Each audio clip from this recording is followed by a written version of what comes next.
My name is Dustin Kelly, but everybody calls me DJ.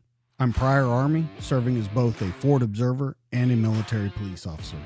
I've spent the last 14 and a half years as a police officer and detective in a large metropolitan police department. Two things that I've learned throughout my career. One, everybody has a story to tell. And two, the best stories are true. This is the DTD Podcast.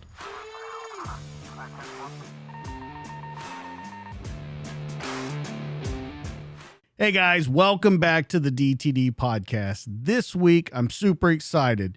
In the studio, Jack Nevils, who served 25 years active military service, 2 years as an Airborne Ranger in the 1st Ranger Battalion, and then 23 years in Special Forces. He served a variety of assignments in 7th and 3rd Special Forces Group and at the JFK Special Warfare Center. Mr. Nevils retired in early 2013 as a Sergeant Major. During his career, he worked in numerous countries in South and Central America, conducting counter-narcotics and foreign internal defense missions.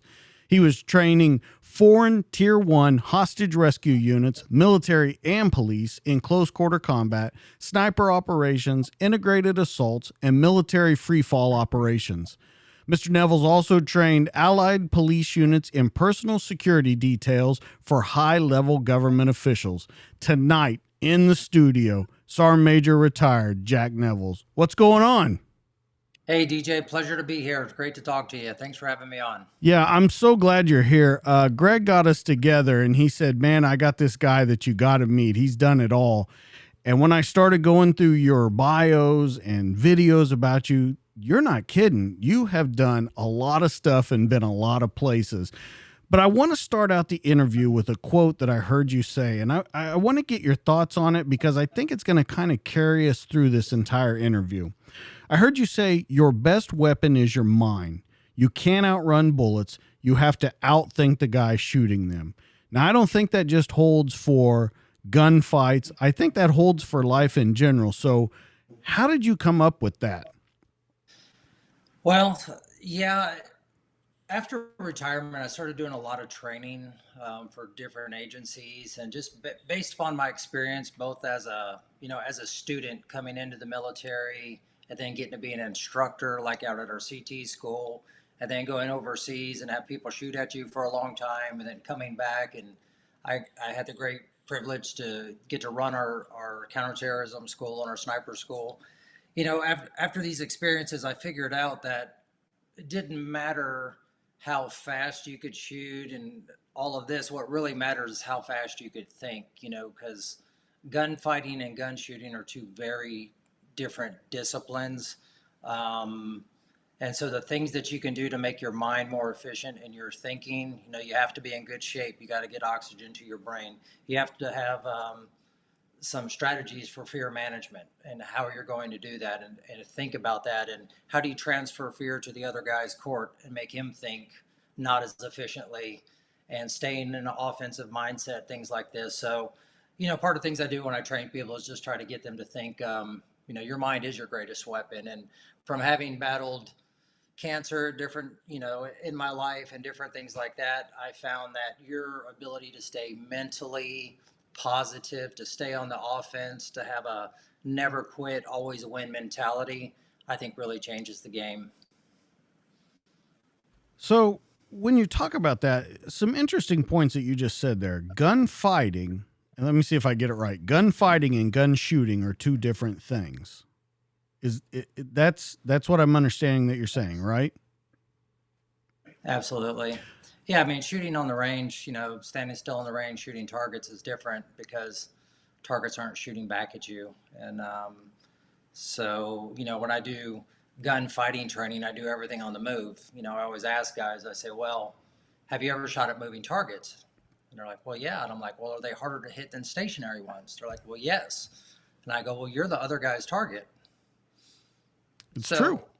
Yeah, so it's like, if you're behind the power curve, if you look at the OODA loop or whatever, those type of things, it's like if that guy's already observed, oriented, decided now he's acting, and you're starting at observe, you're behind the power curve. So, you know what I mean? So it's just a different mindset of, do you need to have good fundamental skills as a as a firearm shooter, marksmanship skills, absolutely. You have to be able to do these things before you can progress on to these others. But, just because you can shoot a weapon on a range doesn't necessarily mean you're going to prevail in a gunfight, because there's other skills in there that I think are that could be deficient.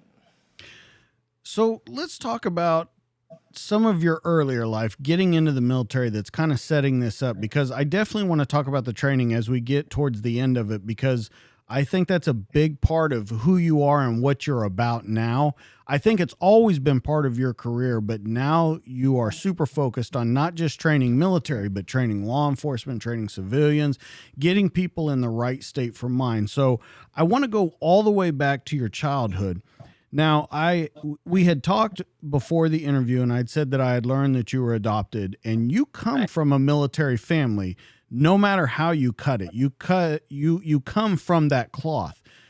And your adoptive father was in the 82nd Airborne during the 50s, 60s. So you have that mentality. But then after your parents got separated and your mom got remarried and you got a stepdad, he was also an infantry officer. Now, what's interesting about it to me is the 82nd, as elite as they are, you went above and beyond that. And then for your stepfather, you didn't go the officer route, you went the enlisted route. So I want to talk about how all these things kind of made the perfect witch's brew of your career. Well, I think it actually probably starts a little bit before that. I think, knowing that I was adopted, for whatever reason, my mom always told me, she goes, well, you're special. Well, because you're adopted. I guess because she didn't want me to find out later, because I didn't look like my siblings. They were blonde-headed, fair-skinned, and very different disposition than me. And so I think one of the drawbacks to knowing that at a young age, or as you grow up, it eventually occurs to you that somebody didn't want you, like Okay. being adopted, Yeah. and so you just go, there's this underlying feeling of rejection. And I think that sometimes when people have that, it forces you to seek validation, and it forces you to overexcel, overachieve, or maybe to act out, to look for attention, because maybe you didn't get the attention you needed or something like that. So I think, in the recesses of my mind, I think that was always there. Fast forward 30 plus years, I had my son, or I didn't. Actually, my wife did. It works out better that way. Um, but I remember, in fact, he was born at Fort Bragg at the hospital there. And I remember I held him the first time, and it chokes me up thinking about it. When I held him the first time, it was just like I was so overwhelmed with this love of, like, oh my gosh, this is like the first person I know I'm blood related to. And it was just I mean, if you're a parent, the first time you hold your child, it's just like, it's so like consuming. And then it occurred to me, that I was just like him. And then somebody went, no, I don't want that. Just, you know, let's get rid of him. So it was just always one of those things that kind of plagued me in the back of my mind. It was like, what was wrong with me? What was the issue behind, later in life, I got some clarity with it, probably something for a different discussion, but it was just kind of one of those, one of those things, I think, that kind of formats your brain. So, I think that was always in the back of my mind growing up. And then for whatever reason, my mom, who adopted me, she's my mom. She says, I can't ever remember a time you didn't have a gun in your hand as a kid. She goes, that's just who you were. You'd have a diaper, whatever you'd pick up, it had to be a gun. And then you were just out on your own. And then I would sneak out of the house in the middle of the night and just do crazy stuff. I don't even remember. My mom would tell me, and, I'd get a good whooping for that. And I was just kind of either, I don't want to say a stupid kid, maybe some of that, but fearless, or just didn't have a good grasp of how the world worked. You're a kid, you just go out there and you're just figuring it out. So yeah, there was a lot of stories like that of shenanigans. And then, yeah, as I grew up, it was just one of those things I wanted to do. Then I pursued wrestling and as many combat sports as I could. And then in high school, I I actually got involved in a military science group, an explorer group, which was an offshoot of the Boy Scouts or something like that. And the guy that ran it was a Green Beret in Vietnam. And I didn't know anything about Green Berets at the time. And then when I met him, I was like, oh, I know what I'm going to do with my life. I'm going to be a Green Beret because this is awesome, you know? So then I, like, you know, most kids, you pour yourself into those things that you're really interested Right. in. And so, couldn't wait to get out of high school. And as soon as I turned 17 and because I started school early, as soon as I graduated, I was 17 years old. I went in the Army, and at the time, you couldn't go right into Special Forces. You had to be in 3 years or be an E4 promotable or something like that before you could go to selection. So I went to the Ranger Battalion. I met a guy in basic training who's like, dude, you need to go to the Rangers with me. And I was like, okay, you know, what do Rangers do? And so, and you know, again, when you're 17, you don't know what you don't know. But it all worked out for me, and it was fun. And my drill sergeant, actually, he was in Ranger Battalion. And so he was real hard on me, and he's like, Nevils, you're going to Ranger Battalion. You know, because I was a 11 X-ray, which is like an unassigned infantry. So I could have ended up being on a tank or being a mortarman or being whatever. But Right. he made sure I was in 11 Bravo. And he told me, okay, when you go to airborne school, they're going to come by asking for volunteers, and you're going to volunteer. Roger that. It's like Forrest Gump. Yes, drill sergeant. You know, and so so whatever you tell me to do. So yeah, so that kind of started my my track down that path. Well, when you talk about basic training and going there, it doesn't really seem like I talk to guys every once in a while, and they'll say, "Man, I knew what I wanted to do from age 8," and it seems like you did know what you wanted to do going in, but then it seems like when you went in, you just kind of said, "Just put me in, coach, put me wherever."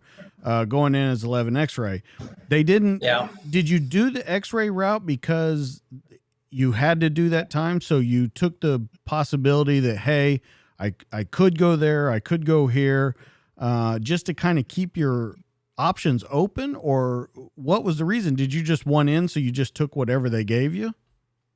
Yeah, you know, my recruiter said, well, if you want to go to special forces, first you need to be in the infantry. So you need to have an 11 contract. And Right. I said, okay. And he didn't tell me about the Rangers or whatever, you know, maybe he had a quota to fill. And again, I didn't know what I didn't know. So I just went 11 series, you know, but, you know, going to the Rangers back then, I think was a great place for a young man to kind of cut their teeth on the world and just get hard. Because if there's one thing that Ranger and does, you know, N is for knowledge, kind of thing. When you're singing the cadence, they're not maybe always the brightest, but definitely the hardest. And at least back then, I think the Rangers are quite a bit different now. Ranger Battalion, what they are now compared to what they were back then, are very, very different. I think they're much more specialized, much more better trained than we were. I've got to work with some regimental recon guys and whatnot over the years, and it's just different than it was back then. So anyway, it was just a different thing. But I immediately found out I liked it.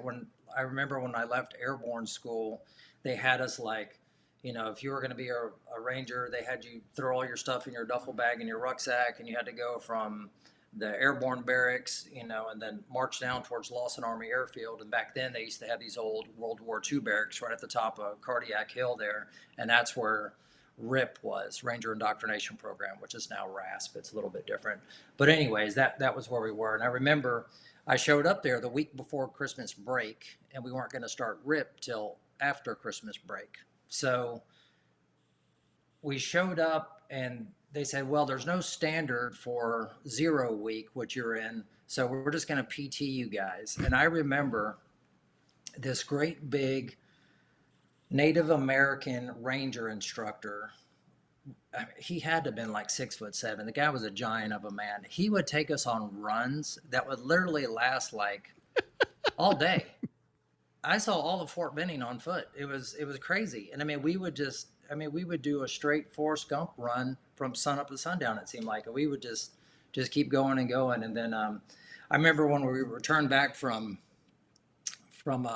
Christmas leave, we were all in the barracks and it was freezing out. It was January, like I don't know, early January, and the post, it was just freezing. It was in the teens. And I remember about 4 a.m, they just came and started kicking over trash cans and throwing flashbangs outside, yelling at us and telling us to get outside. And so we're all running, you know, you don't want to get in trouble. And some guys are naked and some are just in their shorts or, you know, their skivvies or whatever. And they get us in formation, and we're in the what we called Red Square, because one of those old World War II buildings had fallen down before, and so they just bulldozed it out. So there was a space between two of them, and you know how Georgia has that red clay down at Benning. So we're all standing on that, and they just said, "Okay, this is when RIP's starting, and so if you don't want to be here, this is your time to quit, because we're going to PT you guys, and you know." Blah, blah, blah, blah, blah, and torture you and do all kinds of bad stuff. And so I said, if anybody wants to quit, then just go ahead and raise your hand. You can fall to the back of the formation.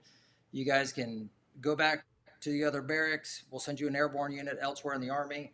But for you guys that don't quit, this is going to get tough. And so myself and my buddy that I was in basic training with, his brother was in Ranger Battalion. He's the one that told me about the Rangers. We're standing there and we kind of got our heads down and we're looking back and forth to see if anybody quits. And then one of the Ranger instructor goes, "Okay, there's one." And then so I guess somebody fell out, and then a few more left, and I don't know, maybe a dozen guys quit that morning or whatever. And then they said, "Okay, all you guys that didn't quit, go back in the barracks, get a couple more hours of sleep." And then so we all ran back in, and I remember wiping the frost off the window and looking out there, and man, they PT'd those poor quitters for at least a good couple of hours, and then kicked them out of the course just for GP. And I was like, I think I'm gonna like this place. Some mind games. It was pretty interesting. So that was kind of the start of my special operations career, my introduction to getting hard. So yeah, it was great. I had no complaints. It was exciting times for a young man. Well, it seems, like right from the start, you're ready to get at it. Whether that be Ranger, Special Forces, whatever, you knew that there were steps. I've heard you in other interviews also say that as you go through all of these schools, and there's plenty, we'll get to those in a little bit, but as you go through these schools, as you go through these units, you're going through what you termed as filters. And as you go through each filter, you're getting better and better. And not only are you getting better and better, but everyone around you is getting better and better. And so it seems in contrast to me now what you do, because you teach a lot of people a lot of different things, civilians, everything like that. You do all this elite stuff for all these years. You have the best of the best. You say it over and over in interviews about how good the guys were around you. How do you take that into what you do now? Well, I think that my experiences have allowed me to kind of boil everything down to its raw essentials that somebody needs to know. I think sometimes in the military, because you have so much time, like we would joke sometimes, you might go to a school and you're like, yeah, they crammed 2 weeks of information into 8 weeks, you know, typical military thing, because it's the military. They can. They're not a for-profit organization. They have the time to do these things, and they can spend a lot of time going over all the minutia and all these little things. Whereas I think when I'm training somebody, as an example, my daughter's 13 years old, and she says, "Daddy," it was right before last Christmas. She goes, "Daddy, can you get me a knife for Christmas?" And I was like, "Oh my God, I think I'm gonna cry. This is so beautiful." It was just like, of course I could get you a knife. So I did, but but then I was thinking, I was like, if she gets attacked tomorrow by somebody who's trying to abduct her and drag her into a van and take her away or whatever, I don't have 10 years to teach her a black belt or have her, jump up into the flying, spinning back kick, Judy ninja chop or whatever. I want her to be able to have a skill that I teach her today that she can use immediately tomorrow that has the highest probability of saving her life. So when I look at training civilians, I kind of approach it from that direction. It's like, if I can teach you basic things, and you can do this, it has the highest probability of saving your life. If we have more time later, I can help you refine those and add more skills on top of those. But if I were to prioritize the things that are important and then proportion my training to that, that's kind of how I like to approach training when I'm doing civilians, or if I know I only have this unit or these folks for X amount of time and then they're going right into the box. Well, I don't have any time to teach them any fluff. I need to teach them things that are effective, that have the highest probability of saving their lives and their friends' lives immediately right now. So that's kind of how I approach training, a little bit differently um, as a civilian now, working with doing these short duration, high intensity type courses. In talking about the schools that you did, you got Ranger, Special Forces, Advanced Special Operations, and I'm just going to name a few of them: Special Operations Sniper. You went to Special Forces Medic, Airborne, Jumpmaster, Halo. All these different schools. Is there any of the schools that you took that either you thought this was a bad idea, that you didn't do so great, or that you had to repeat or anything like that in order to kind of get it down? And the reason I ask that question is because a lot of people these days fail at something and they walk away from it. And that's the end of it. Right. I don't see that as you, but I wondered if there was ever, because if someone can look to someone like you and go, there were stumbling steps along the way, I think that goes a long way in helping to teach them that you got to overcome stuff. Yeah. Knock on wood, I was real fortunate. When I went to school, sometimes luck is better than skill. And Every day. both in combat too, I got lucky on more than one occasion when, I should have got schwacked. But uh, fortunately, things worked out for me. But, you know, I don't know the number of great operators that I knew who had to go through selection more than once, who got recycled in Ranger School or started out as an 18 Delta but ended up as an 18 Bravo, in the Q course. Gosh, when I went to the Q course, the 18 Delta course used to be at Fort Sam Houston down here in Texas. We started with 88 guys that started my class out at Fort Sam Houston, and we graduated 8 without recycling. Oh, man. Yeah, back then they just did not care. And, you know, I think they've improved the process now. I think the medics now they don't have the attrition rate we used to, but I think they're just as well trained, if not better, than they are now. Probably just efficiencies in training and those type things. But, we picked up, I don't know, 17 recycles from the class in front of us. But I remember later on, guys that washed out of the course, I would see them in group, and now they're an 18 Charlie or an 18 Bravo, and they were stellar performers. It's no big deal. That just wasn't their gig, or whatever. So I think you just have to stay after it, just because it's like the whole Edison thing. He found 10,000 ways not to make the light bulb. But he never quit, and we ended up with light bulbs. So thank you, Edison. So it's kind of, thanks for not quitting. Yeah, thanks for not quitting. Nobody likes a quitter. So it's just kind of one of those things. You gotta, life's gonna throw you curveballs. You just have to keep swinging. If that's all you're getting, and never quit. Business is a lot like that. Since I've stepped out, business has been a very, very difficult thing for me. I didn't really understand it, and I probably still don't. I went in the Army when I was 17 and got out when I was 43. So you're kind of institutionalized, kind of like being in prison, but different. And you don't understand how the world works. And then you step out and you're like, oh, you're very idealistic and you think things are going to, and no, they don't. So, and so for me, it's been this process of just continually learning every time, something doesn't work out. You're like, oh, I need to be smarter on this. Carlos Machado, has a great adage. There's no win or lose in jiu-jitsu. There's only win and learn. And I think that is a great adage to approach life with, that, you live in the greatest country in the world. You have all these opportunities. There's no reason to beat yourself up that bad. There's all kinds of safety nets here for us, and you can you can get after it and be whoever you want to be. When you talk about the medical course, they say that that's the most difficult of the courses, just because it's so intense. You learn so much. You work in trauma Yeah. facilities and all those different kinds of things. But I think you're right when you talk about how they're trained today. I can't remember who I was talking to, but we were talking about how technology had advanced on the battlefield and just in the military in general. And they were telling me that Rangers now can do like transfusions in the field. They they Yeah. they they mark everybody what they are, what their blood type is, and they can do Right. transfusions and keep guys alive exponentially longer than they could before.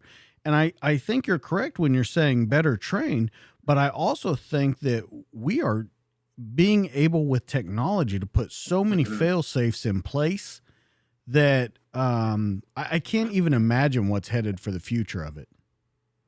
Yeah, one thing, war is an ugly thing, but one of the things it does is it forces technology to evolve. Look at World War II. Look at all the advances that came out of that, from aviation to ships to submarines, etc. And then same thing with, since 9/11, I look at the kit, our night vision, our stuff we use to do Halo ops with, our intel collection, drones, like the advancements that we've had over the last 20 years have just been exponential. And fortunately, I think that our technology really gives us an advantage because there's tough guys everywhere on the planet. I mean, you can find people who are hard and tough and, you know, um, can shoot well and all that. But it's being able to integrate all those things together that are really important. And unfortunately, so much of our technology has been leaked out, stolen, replicated, by other countries now. We probably don't have the technological advances that we once had, but we have to continue to push the envelope on that and, keep some of those things close to our chest, I think, as we move forward, because that really does give us an advantage, on the battlefield to be able to have some of those enablers or things that give us those advantages, just to get the jump on our adversaries. I think you would agree too that just because we have technology, like you said, we might not have the technological advantages. But I think that human characteristic that goes into that technology and how it's applied speaks in volumes about the United States. We may not have the technical advantage anymore or the technological advantage, but we definitely have the desire to use that to its utmost ability. And I'm talking whether you're talking law enforcement, first responders, military, special operations. When you look at that and see what guys are willing to do and girls are willing to do to kind of use that technology to the best that it can and come up with inventive ways to use it, I think it speaks a lot about who we're going up against. Yeah, absolutely. I think, one of the things that we would select for out at Special Forces selection later on in my career, when I was a sergeant major, I got to do a little work out there and some different test beds. We were trying to assess what made the best assessor, like Okay. the Green Berets, because it's like, let's make sure we have the right guys who are selecting the candidates, that are coming out. And so we kind of looked at all these different things, and one of the things that we analyzed in the candidates is their ability to be flexible and adaptable. And I think that kind of goes a little bit to what you're talking about. And I think that in all aspects, your ability to be flexible and adaptable is really, really critical to be able to adapt to your enemy, adapt to your environment, whether it's in business, whether it's in a gunfight, whatever it is. I think about Stephen Ambrose wrote a book, Citizen Soldier, where he talked about the American soldiers after D-Day coming in and fighting in France in the cities. It was like Saving Private Ryan. We've all seen that movie where the Germans had the sandbag positions in the buildings and the Americans were going in, and it was this close, real, visceral fighting.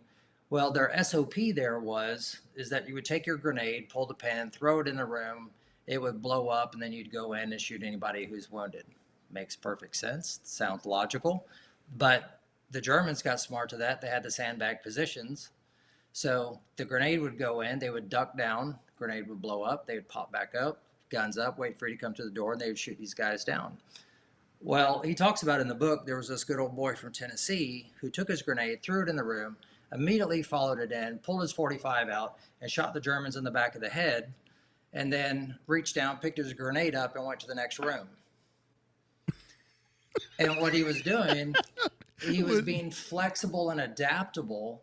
He knew the commander's intent. He knew the end state of what he was going for. He knew the tools he had available, but he was adaptable in how he applied them. And I think that kind of speaks to the adaptability that you have to have, out there. And I think Americans are really good at that, of being a little bit out of the box. I think sometimes we get caught up, though. Like, I think this is one of the problems we had with both Iraq and Afghanistan, is we were flexible and adaptable at a tactical and operational level, but I think we weren't adaptable enough to adapt how we manned ourselves to win the war that we were fighting. And what I mean by that is that even within special operations, your career path follows a certain schedule where you can only do so much time on a team, and then you get promoted, then you go here, then you got to switch, you got to go here. And for officers, poor guys, it's even worse for them. We spend 18 months putting them through the Q course and language school. They get to spend 18 months on a team, and then they're out. So just about the time they figure out like how the thing works, they've got to move on, because now they're getting promoted. They got to go to, the advanced course, and they're getting ready to make major, and for special operations, the thing that we care about is not physical terrain. Okay. Physical terrain doesn't mean anything to us. What matters to us is human terrain. Because, when I heard part of your interview with Rick Lamb, and he had talked about when they were in Panama, they had trained with some of the very guys that they were going to go to fight with. They had a relationship with them. So it was very easy. Would you go, hey, do we need to kill them, or should I call them on the phone? I got a good idea. Let's call them on the phone, and let's just settle this, and it'll just be good, and everybody's good. No one's going to get hurt. Well, what happens is, because we rotate ourselves through on these rotations, like on our teams, or like a team would go to Afghanistan, then they would leave, and then they would come back 6, 8, 9 months later, and then they would send them to a different place with different people. But we don't care about the terrain. We needed to care about the people. And the only way to win people is you have to be there for a career. You have to be there for the entire time. So it's kind of like, I worked in Venezuela. I trained some snipers down there years ago. This is pre-Chavez. But later, Chavez took over, and then it became a socialist country and dictator and blah, blah, blah. And the country really spiraled down. Hugo Chavez, back when he was a young captain in the Army, probably trained with a 7th Special Forces Group team. And somebody had face-to-face with him. But because we rotated out, that team never saw him again. We lost that relationship. And so as he moved up the ladder, there was no relationship. You see what I mean? And so I think for special forces, we really have to focus on people, but we have to man ourselves to focus on people and not just continually cycle the next guy through. It's, there's no other organization in the military that does that. And so, when you say that, not to interrupt you, but when you say that and you talk about having that in law enforcement, it's called beat responsibility. And what it is you're assigned a certain sector. You learn your bad guys, your good guys, your talkers, your non-talkers, all that kind of stuff. So that when something happens, you immediately can go out, get on the ground, know what's going on. And it in theory brings down crime, which I believe in that it does, but you know where to go. When you talked about Afghanistan and you say they come in, they're there for however long, they leave, they come back 6 to 9 months later, and then they have the problem because they get put in a new area. I would think another factor in that is if you put them back in the same area that they were at, you learn who's still around, who didn't make it out, whose families, I don't want to use the word revenge or anything like that, but who you can really use to kind of take the fight to the bad guys, because there's going to be people in that area that have way more emotional attachment to what's going on in that area than even you guys do. Of course, you'll have it from coming back and forth to it. But if you're talking to someone who had their son killed, their wife killed, their husband killed, they're going to want to get those bad guys out of there so that stuff doesn't happen again. Yeah. You know, in our human intelligence courses, you know, we use the acronym MICE for people's motivations: money, ideology, compromise, ego. And I think during the war, we added probably a couple. One was retribution, and the other one is health. You could probably add those in, but retribution is kind of what you're talking about, where people are vested in making sure that this doesn't happen again. The only issue with retribution is once people get retribution, sometimes they're done. So that doesn't necessarily mean that they're ideologically predisposed to a long-term relationship to helping you. But piggybacking onto what you said about how the police have this beat responsibility, I've never heard it termed like that. I like that. So with your permission, if I can use that term in the future, I would appreciate that. Yeah, it's not my term, so. Well, I'll give you credit. Okay, good. Yeah, I always like to credit people when I hear something. You know, I look at how our rank systems in the military, and especially how officers, their career path goes. Most of the great officers I ever worked with always told me, if I could stay a captain my whole career and stay on an A team, I would. Because they weren't concerned with, they didn't want to be general of the world. They wanted to do the job. But the problem was the way it's structured, it wouldn't allow them. Conversely, the way police forces work, you start at the bottom, and once you're done being a sergeant, you become a lieutenant. If you want to. If you want to. Exactly. And I think, that would have been maybe a better structure for us to follow.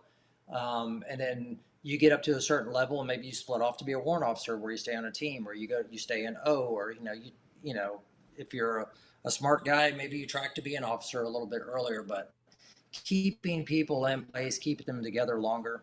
My wife is a dentist, and she was a dentist in the Army. And it was interesting, as a captain, she worked on people's teeth. And then if she made major, she got out when she was a captain, but had she made major, if you're a major in the Army and you're a dentist, you work on people's teeth. And if you become a lieutenant colonel, you work on people's teeth, because that's their specialty. Well, I think for us, it should be people. Your specialty are those specific people, and you have to stay with them when you're a captain, a major. It's just like human infrastructure. I mean, the world is evolving. We are no longer, with social media and our ability to connect around the world, like us having this conversation over the computer. It's smaller, it's much more relational. So we have to have a force that is more nimble to be able to handle relationships better and long term. As an example, a friend of mine was high up in the Iraqi government on their intel side, and he's here in the States now. He got a special interest visa to be here. He helped the Americans over there. Just, the guy's a great American. I love him and his family. We hang out a lot together. And he told me, he goes, you guys could have taken over Iraq without firing a shot. Everybody was terrified of Saddam Hussein. But we didn't have any relationships that would let us do that because we didn't know. You know what I mean? It's just, hindsight's always 20/20. But at the same time, we never built the relationships. And it was all about... Well, let me ask you something then, Jack. So with that, when you talk about that, having those relationships, Do you think we're always kind of playing behind the power curve on it? Because yes, there are relationships, but when you look at going after a Saddam Hussein or an Osama bin Laden, or we're, I don't want to say we're playing catch up because I don't think we're playing catch up because we know about these guys. But why is it that we're not on the ground doing more when we know? Because I think we have a lot of stuff coming up with Iran, China, that I think if we get ahead of this, we can quell a lot of things before they happen. And you talk about if we had that relationship, but how do you have a relationship with those people? Because anytime that you, well, not, I won't say anytime, but when you look through history, some of the relationship we've formed have come back and bit us in the ass in the end, by having those relationships that you're talking about.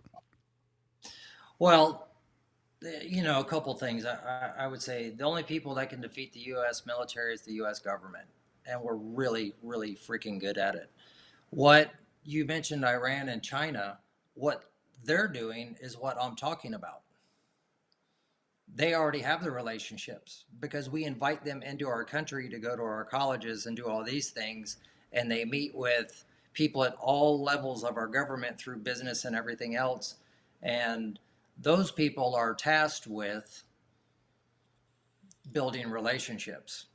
And you can bet that those relationships go very high. I mean, if you look at some of the decisions that are made, it makes, you kind of wonder, why did we make that decision that would benefit that country and not our country?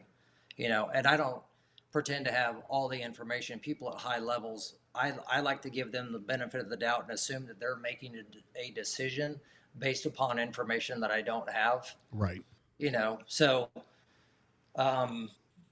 it's easy to play, armchair quarterback when you don't have all the information and say, I would do this or that. But I would say that those countries are playing the long game on us, and they're not stuck to a regimented way of thinking on warfare.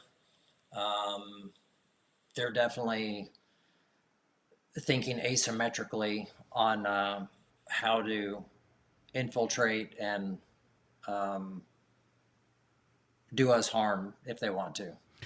So. And if you look at it over the history of war, because I can tell from talking to that you're a student of the history of war, there's so many more fronts now than there ever has been. You have cyber fronts. You have, there's, the actual battlefront, the cyber front. There's so many different ways that we're conducting warfare. Even when you talk about not cyber warfare or on the battlefield, crashing economies, there's so many different ways to go. How do we stay with that? How do we continue to be at the forefront? Because I think you would agree that that's not something that's taught.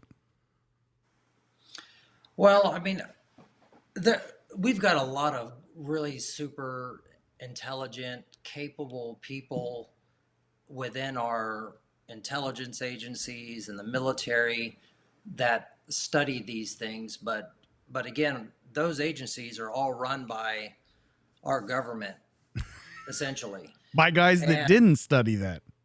Well, yeah. And this is a good thing. I mean, because we don't need to be run by a military dictator type thing. We need to have those checks and balances. That's Absolutely what makes our country great. We definitely need to have those things. But at the same time, one side needs to listen to the other, and there's this balance. You have to be in the middle somewhere and go, okay, this is, a smart way to do business, and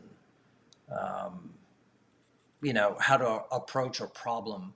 But the asymmetric warfare group, that's all they do is study asymmetric warfare, whether it's the bioweapons, whether it's cyber, whether it's, our, electrical grids, whether, our economy, all these things that you're talking about. These are all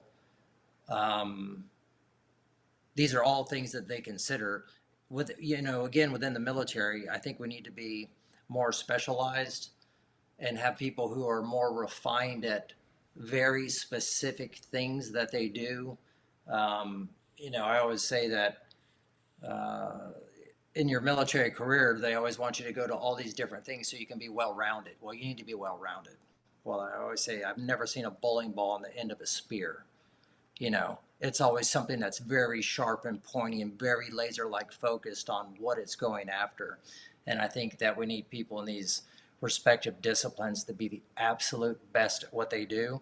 And then you put them all together, because now you have elite people who are all the best, the most elite at those individual things, and you put them together collectively, then there's a great synergy in that to be able to do things. But all of this takes leadership at all levels. And, even with the way we turn over so much, it's hard to keep continuity, I think, sometimes on projects, just because of how we man ourselves, how we turn over. So. Well, you bring up a good point, and I want to talk to you about this. In your career, before this, we talked about we're going to go by year, but I think we've gone off into something else. So this is how I want to kind of bring it together. Okay. Instead of going over the years, you focused on very specific things during your career. I mean, there's a lot of things that continue to pop up over the time frames that we talked about. Counterterrorism, hostage rescue, dignitary protection, and medical. So with you going to those things, I want to first talk about counterterrorism, because we're kind of talking about it right now. But with the way that you focused on it in your career, let's talk about how it started when you started with counterterrorism and how it's evolved through until you got out, and even today if you're still following up on it. Wow, that's a big broad stroke. I, I initially, when I went to Special Forces, well, first starting in the Rangers, everything is kind of, we were doing airfield seizure a lot back then. That was kind of our bread and butter, like they did in Panama, jump in, secure the airfields, and then, follow on forces, etc. But airfield seizure was kind of a bread and butter. Then we did a lot of direct support for Tier 1 units for doing CT or counterterrorism or HR type missions. But then, when I left there and I went to SF, we had a very hard FID focus, foreign internal defense. This is pre 9/11. And then I was on a Halo team. So I did that for 3 or 4 years. And then I went to one of our CT companies, which was down in Panama. Like when you were talking to Rick, he was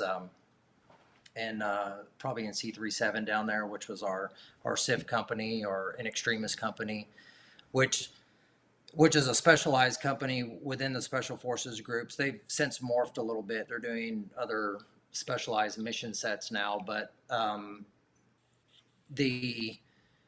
you had to go through an 8-week hostage rescue counterterrorism school at Bragg before you could go to that unit, and they specialized on doing those specific tasks. And then those units, we worked a lot with allied CT units so that we would have relationships in those respective countries. When something happened there that affected American citizens, we already had a group of American ninjas that could work with their ninjas, so our ninja throwing stars matched and all that kind of stuff. So it was kind of a neat operation, but that's kind of how that started. So I volunteered to go down to Panama, so I went through our CT school, then our sniper school, then I went down there and was an assaulter for a while. Then I went to our sniper team, and had a lot of fun doing that, and got to go, to different countries throughout Central and South America,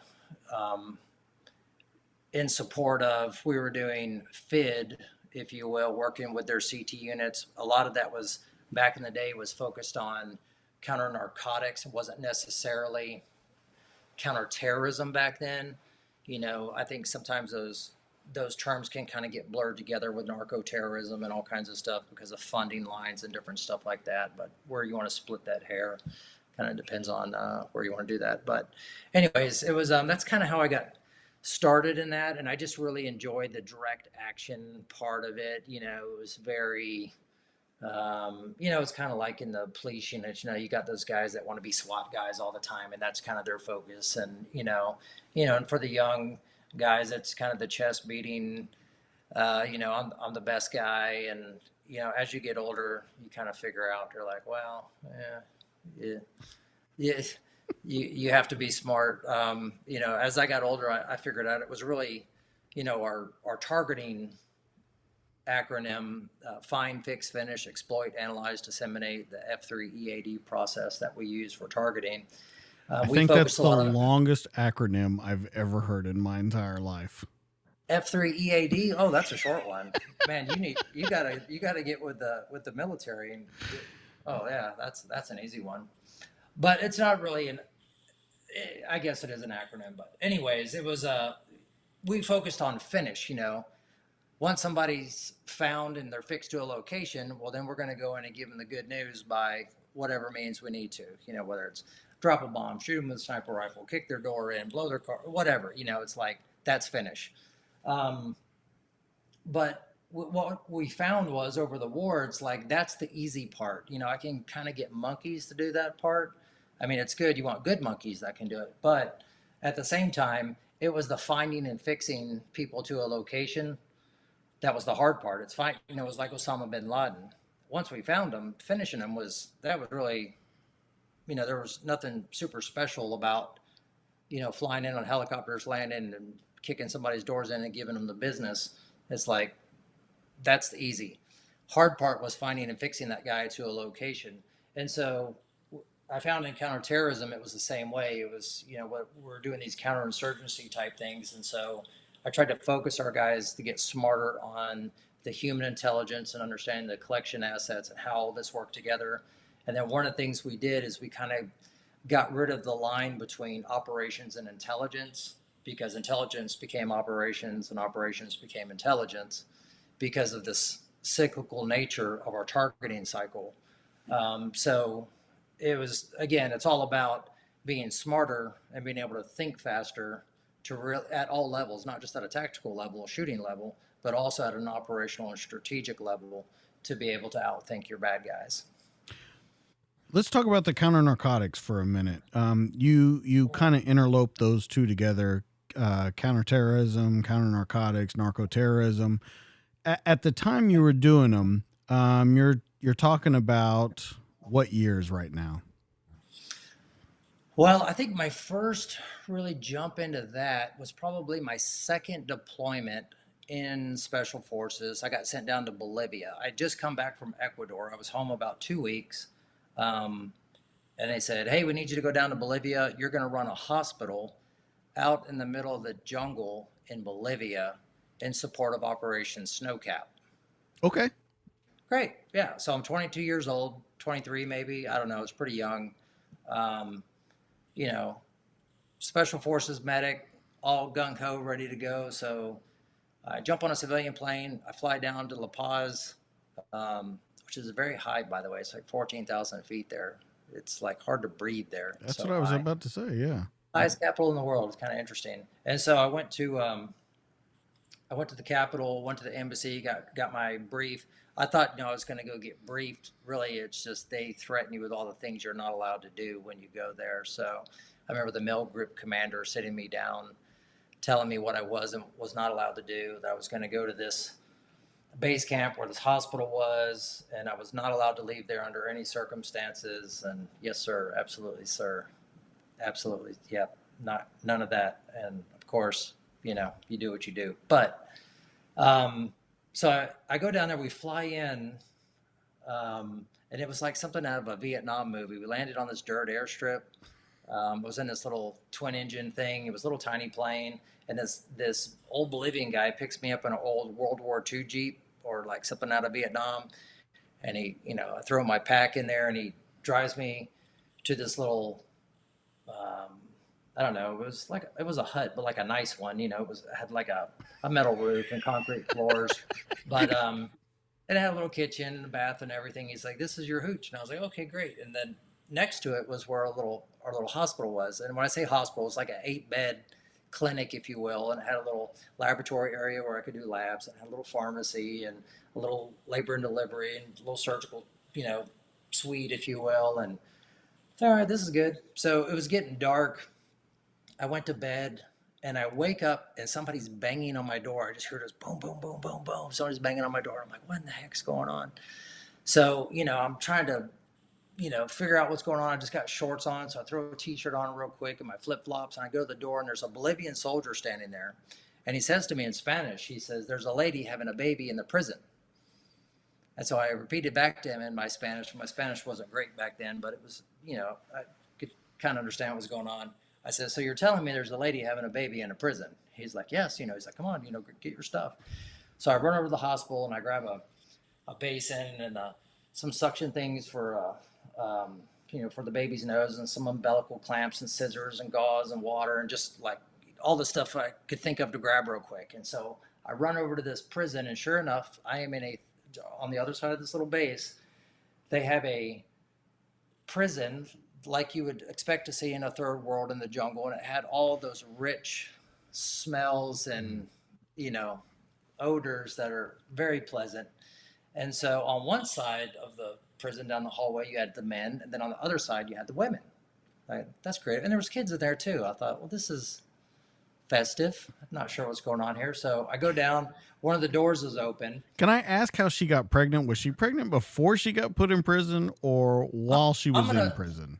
I'm going to assume before, because what I later found out is that when they would arrest people like trafficking drugs or whatever, they would put the whole family in prison. That solves the problem. I mean, you don't have to worry about it. Generational taking over. Well, they had nowhere else for them to go. It's like, well, if you took dad to prison, what are you going to do with mom and the kids? They're going to go off in the jungle or something? So maybe it was a humanitarian type thing. I wasn't exactly sure how long, if it was a holding place or, I was just trying to survive at this point. So I go in this cell, and there's these like older ladies sitting on a couple of cots, and there's this young lady laying on the floor, and all the women had on like these multicolored like skirts, like the Indians would wear there, like multiple layers and real colorful, real pretty like dresses. And this girl's laying on the floor, and she's grunting. She's going, and I was like, okay, she's having a baby. Then I look in the corner of the room, and I see a little baby wrapped up in like swaddling clothes, like at Christmas, So real quick, I run over there to the baby, and I like check it out, do the little APGAR scale thing, and make sure baby's good. It's breathing good, color's good, respirations. I'm like, okay, baby's good. Maybe she's having twins. So I go back, and she's got her skirt pulled over her knees. And so I go down to the action end of thing, and I pick her skirt up, and I just stop. And I was like, okay, I'm not sure what planet I'm on right now. But her umbilical cord, she hadn't delivered her placenta yet, so the umbilical cord was tied off with a shoestring. The other end of the shoestring was tied to her big toe, and she was tugging on it with her big toe going,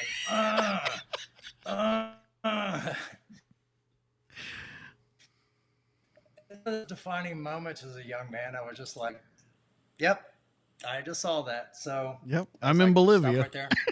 So I cut the shoestring away from her toe. Yeah. And I said, I'll take care of getting the placenta out. So I got the placenta out, made sure all the endometrium was there, everything was good. And then I told the guard there, I go, okay, we played enough. I said, we're going to take this young lady, baby. And then I looked around for the most competent looking older lady and that one. And they're all coming to the hospital with me. And so I had guests at the hospital for the next couple of weeks. Yeah, it was just bizarre. But every day was something like that there. It was just, we'd have, I don't know how many kids I delivered down there, or somebody would walk 3 days through the jungle with a machete stuck in their head, or, got bit by some whatever, and they put a tourniquet on it, and it's been there for 3 days. And it was just, it was quite an experience. So I remember when how many people are there with you? Well, I'm talking like U.S. military or U.S. People with you. How many are you? There was a contingent of DEA guys there doing counter-narcotics stuff, right? Because then when they would go out on missions and it was going to be somewhere nasty, they'd be like, "Hey Jack, would you like to come out with us?" And I was like, "We're not leaving the base, right?" They're like, "No." So were they not? No. Yeah. No. So it was I would just wear sterile fatigues, grab a backpack, and throw my aid stuff in it, jump on a helicopter. And another interesting thing there was flying with Bolivian pilots in Hueys over triple canopy jungle and the Amazon was another neat experience. Because if you punch through that triple canopy jungle in a helicopter, it'll be like something from Raiders of the Lost Ark. They'll never find you again. I mean, Oh, it's gonna, yeah. I mean, it's just, yeah. But it was fun. Luckily, it all worked out. And I got to see some the natives there. That I got the bows and arrows actually in my house of the actual natives that lived down there that made them. I traded them a machete for them, so it was pretty cool. well, when you're down there, is this different from? I mean, it seems in you and I talking and reading through your career and stuff, that seems like that's the most alternative thing you ever did. What do you mean by alternative? I'm not following you. It doesn't seem like a normal, like you're the only guy there. You're with some DEA guys there. You're kind of out on your own. You're a special forces guy, but you're Yeah. doing a different kind of job. I mean in all terms, and you were the village doctor.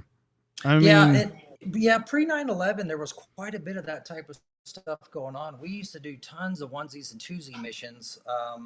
You know, but after 9/11, everything became you deployed as a unit because your whole team, your whole unit, your whole everybody had to go. But back in the day, there was a lot of these like little and and I think as a medic too, you kind of got thrown into that. And we were so short medics back then. We didn't even have one for every team. So I would come off a deployment with my team, and then a red cycle tasking or support cycle would come up, and then you go, hey, we need you to go. Like that was a red cycle tasking. Like that was a support mission. That wasn't a mission for a whole team. It's just like, oh yeah, this whoever requested for a SF medic to be down there, and it was neat. One of the neat guys I got to work with down there was an old SOG guy from Vietnam that was working ops for the DEA, and so he was a Green Beret. So it was really cool to kind of get to hang out with him and hear his old stories. And he was a neat old guy. We had the Jungle Bar. He used to run the Jungle Bar, so we'd drink beer and he would tell us stories about Vietnam, and he would play Linda Ronstadt songs. So it was kind of fun. Yeah. well, I guess you're going to have to explain because I'm getting so many different pictures in my head of what this place in the jungle looks like. When I first hear it, I think of, like you said, Indiana Jones and things like that. How well equipped was it? Are we talking you had electricity, you had Yeah, phone capability, all that kind of stuff? I mean, I understand we're talking. yeah, there was electricity and phone. We had an airfield there. It was more kind of like probably more like the movies you see at the Vietnam base camps. Right.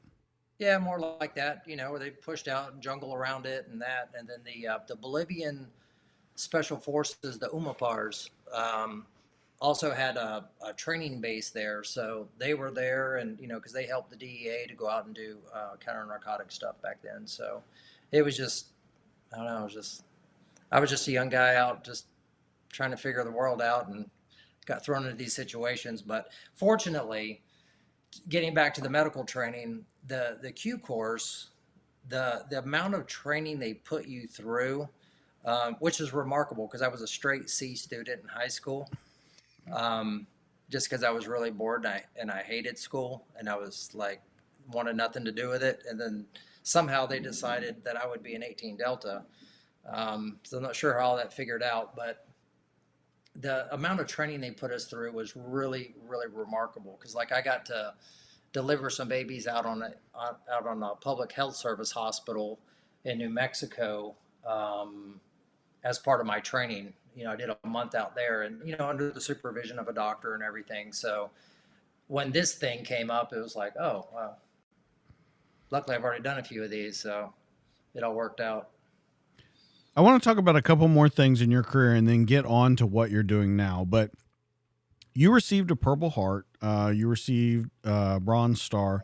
I want to talk a little bit about that and how those things came to be in your career, what you were doing at the time, kind of what rank we're at, where we're at in our career. Both of those. Well, I got two Bronze Stars. One with Valor. The other one was, I guess maybe one of those thanks for being there ones or whatever. But uh, It was both of those were in Iraq in '04, and that was a really really heated time. And that was probably I was a team sergeant at the time. I was a master sergeant, and that was probably one of the best times in my career. Being a team sergeant in SF, anyone will tell you that's been in SF, that is the best job in the Army when you get to be a team sergeant. You know, you're a master sergeant, you've got some really competent senior NCOs working with you, and it's just a great time. And I was in one of our CT companies for third group. They had stood one up right after 9/11. It's a whole nother stories about that, but we were training the Iraqi counterterrorism force. I got to take them on their very first mission. In fact, they were the only unit left standing when ISIS came back in 2014. Really proud of that. That was one of those missions that we did a pretty good job of maintaining relationships, where we would do 4 months in, 4 out, 4 in, 4 out, and we would see the same people over and over. So it got rid of the 2 steps forward, 2 steps back. We were able to maintain some continuity there. But I mentioned before that sometimes luck is better than skill. I'll relay a couple of stories to you that kind of articulate that, and one gets to the Purple Heart and the Bronze Star for that. But we were doing a raid one night. It was a really nasty area, and they called our force in because they had some sensitive targets they wanted us to hit in a really dense urban population. So we linked up with some conventional forces, which I was glad, because they had armor, and moving in armor in cities is much better than not having armor, just for obvious reasons. And we brought a Spectre gunship with us, so they were happy that we were there. We were happy that they were there. It was a good kumbaya moment between, SOF and, conventional forces, and all those kids. The conventional kids were amazing, just great Americans out there, just great Americans, great kids. But we pulled up behind our target building, and it was surrounded by this compound wall and had adjacent compound walls of other buildings. And when we showed up, like, part of the wall looked like it had been pushed down or whatever, and there was a great big fire going behind the structure, our primary structure that we were going to go into. And so I watched it burn for a little bit, and I was like, yeah, it looks like it's burning. And it was a big flame. It was a big, high, real aggressive flame. And I thought, well, man, it's just something's on fire over there. I'm gonna just go around that fire and get in there. And there was some occasional shooting going on and whatnot, but we had Bradley fighting vehicles and other people, so the shooting wasn't a big issue. So I told my guys, said, hey, hang back. I'm gonna go up here, work my way around, because we're just use this as our breach point. It's already here. So I get up there, and I get probably 15 yards from where this giant flame is, and there's a huge explosion. And I get blown back, fall back down to the ground, and then I immediately move back. But it was one of those moments where this big explosion happens, and your explosions, and you hear gunfire and different stuff going on around you. So you hit the ground and you get back up. It's like after you've been in a car wreck, what's the first thing you do? You're like, okay, do I have all my pieces? Am I bleeding anywhere? Do I got any holes in me? Am I leaking fluid? And so that's what I do. I kind of get up, do a functions check. Everything looks good. Don't seem to be, leaking out too bad anywhere. And then I was like, well, not going to use that as a breach point. So then my team leader, he was just super great guy. He was a prior enlisted guy, amazing soldier. He jumps on top of this Bradley, and he's like, hey, Brand, run this damn thing through this wall over here. We're just going to breach through. So we went full band of brothers, just using tanks for breaches, which was great, by the way. And then so we breached through that wall, then put an explosive charge on another wall. Well, and then went in and cleared our target. And then that was the start of a 12-hour gunfight. That was about 9 o'clock at night, and we fought it out till about 9 the next morning. So it went on and on and on. After we got in and cleared our primary target, one of my Iraqi soldiers came over to me. He's like, Sergeant Jack, you were bleeding. And I'm like, what are you talking about? And apparently I'd been hit by shrapnel or gunfire or something in my left forearm. And so he was all proud because we just given him first aid training. So he pulled out his bandage and he wrapped my arm up for me, and they got it on. I was like, "Get off me!" So, anyways, it was sweet in a weird kind of man way, I guess. But and then you just went on. But there was so much. Later that night, another guy on my team ended up getting a Silver Star. Roger Watts, one of the greatest Americans. In fact, he's just about to retire. He's the commandant of the Special Operations University at Tampa right now. He's command sergeant major down there. An amazing, amazing guy. And he was my senior medic, and he and I were also good friends. And we'd been in Yemen together, in Africa together, and all over the place together. He was such a great dude. But a kid got shot up on. He was outside of a M1 tank, like on a 50, and a guy jumped out of an alley, shot a RPG, and it cut the kid's arm off and blew his chest open. And then he was just laid up on top of the tank. And then they started hammering the tank with machine gun fire. So Roger just takes off like 50 meters across this big, huge open intersection, jumps on top, grabs the guy, pushes him down, tourniquets the arm, seals his chest up, maneuvers the tank, fires back. Just real hero stuff. Holy shit. Yeah, but that was, it was so like, I say that, so in comparison to what happened to me, I just kind of blew it off. I was just like, man, I don't want to say anything about this. I'm going to seem like a, like what kind of wuss is this guy? You know what I mean? So anyway, all that being said, it was those type of acts though, that you saw like that were nightly. And it was the greatest honor to be with men every single night that would lay down their life for you. They would always be the guy who'd want to be first in the hole, to put their life in front of your life, and probably because they wanted to do the shooting. You normally was the number one guy, did most of the shooting, but that was just common. I mean, it just that type of camaraderie, that type of love for your brother. I mean, there was nothing else like that, and that was an every night event because we were out. I would say 90% of every night we were out, and usually once we went outside the wire, we stayed outside the wire, and we just stayed after it and stayed after it and stayed after it just to make stuff happen. So the guys were amazing, and it was just that. So that's the Purple Heart story. The Bronze Star for Valor, we raided another big, huge insurgent compound that I won't name, but it had big, huge walls all around it and was all covered up. And our plan was to kind of trap everybody in there and then sort them out as best we could. And so we had a Spectre gunship had shot a bunch of bunkers around it to kind of so that we could approach the target. And our plan was we were in open Humvees, and we had an M1 tank from the conventional guys out in front of us, and I don't know, probably some other armored vehicles supporting us, and they were just going to pull outer perimeter security for us, and we were going to take care of everything on the inside. So we set off about 500 meters, watched the light show from the Spectre gunship, which was amazing, by the way. And then as we started to approach the target, we split off, and I was going to take the assault force or the backside of the target.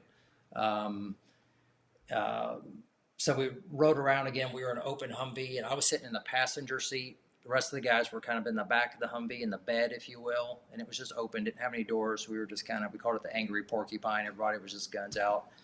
And then my team leader took the guys around to the front. They had an M1 tank in the front with them. And then, so the plan was we were going to, when our vehicle stopped around the back, we were going to jump out, run to the, up to the target. We'd built this big wall charge, or a go to hell charge, which is kind of the P for plenty charge, because we weren't really sure if we needed to breach through a wall or breach through a door or whatever it was. So the plan was slap the charge up, pull back, get to the minimum safe distance, clack that thing off, and then go in there and get it on.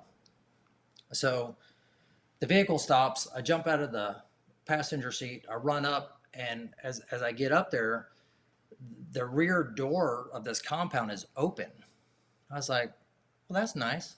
So I thought they got the breach point open for me. So I run in there, And there's these big, huge columns that they had stretched like cables over and hung blankets over to make like these makeshift rooms all the way down on this thing.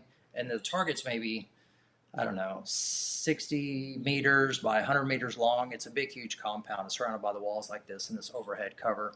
So I go in, and as soon as I go in, I hear gunfire coming past me through these blankets and stuff. So I was like, "Oh crap!" So I hunker down behind one of these pillars, and I pull out a frag, and I just Johnny Appleseed that thing as far as I can, down on the end over these things, because I knew I'd got in there before everybody. I wasn't worried about fragging any of my guys, and so it blows up, and how grenades have that really sharp, what they call a Bersants, like that real sharp crack that they make, especially on concrete. It was just, I don't know, it's really remarkable. It's kind of neat sounding. So anyways, I pull back the blanket and then, clear this little makeshift room, and there's food, fresh plates of food and guns laying around and stuff. And then I go down to the next one and then down to the next one. And I only threw one frag, and then I just threw some flashbangs after that because I was afraid the guys were behind me. And I get down to the end. I'd maybe made it, I don't know, 30 meters into the target down to the corner, and several of these pillars, doing this same clearing type thing down there. And then I realized I am totally and utterly alone. And so I yelled back. I was like, "Hey, I need some support down here." And this kid on one of our sister teams, he runs up. We call him Combat Carl, real GQ looking kid, great operator. He's like, "Damn, boss." He goes, "We were wondering where you went." He goes, "When the vehicle stopped, it's because we hit a ditch." He goes, "And so we all got piled up in the back." He goes, "And you just took off." All right. So again, God takes care of drunks and fools on that. But one of the interesting things that taught me, and this was in retrospect, this is something I was trying to do. Again, this was just me being stupid. Was I wondered why, because there was about 60 guys in there that night that things worked out poorly for. And I wondered why they didn't stay there and kill me. Because like there was a bunch of them down there because I saw their food and all their stuff. And what ended up happening is I was going through there. They ran down to the front right when they fired a main gun round through the front door, kind of at an angle at an oblique so it wouldn't blast us on the other side. And then the rest of the assault force came in and just cut these guys down to shreds. So I was wondering like, why did they do that? And what had occurred to me is what we talked about kind of at the beginning of this. It was fear. It was fear makes you make really bad decisions. So they assumed the worst because they were afraid. So they thought it will be better because they didn't assume that it was just some lone dumbass coming in there who was outrunning his headlight. They assumed that everybody and their brother was coming in there, or a big assault force was coming in there. They could have just stayed there and easily cut me down to shreds, and then changed and bottlenecked everybody right there at the breach point. But they didn't. It's because fear. So I think going on the offense, having an offensive mindset, and pressing the fight. Like when I train police, I talk about this. I'm like, when you get shot at, you have to shoot back. You have to be very directed about what you're doing. You have to be able to press the fight, get the other guy's head down, put fear in their court, be able to maneuver and continually improve your position and never ever get in the mindset of start getting in a defensive mindset and start thinking about all the bad things that can happen to you. Now, I want to stop right there for a second because I want your opinion because you train law enforcement. Yeah. But I think you would agree with me that with the current climate and how it's changed, we'll even say over the past year and a half, I'll go 2 years at the max. You're going to see a lot more guys thinking defensively. Absolutely. Not because that's what they want to do. That's what they have to do now. Well, I think with law enforcement, your job is tougher than anybody's. There's no doubt about that. The other thing with law enforcement is you're dealing with American citizens. And so American citizens definitely get the benefit of the doubt. So it's a different set of rules that you play by with America, as you should, because we're talking about American citizens. Now, if someone's trying to kill you and you're in fear for your life, or they're trying to kill somebody else, you have to be able to use whatever force is necessary to stop the threat. It's just like when I train law enforcement, we talk about stopping the threat. We don't necessarily, you know, when I was training military people, I would tell them to shoot people until they're obviously dead.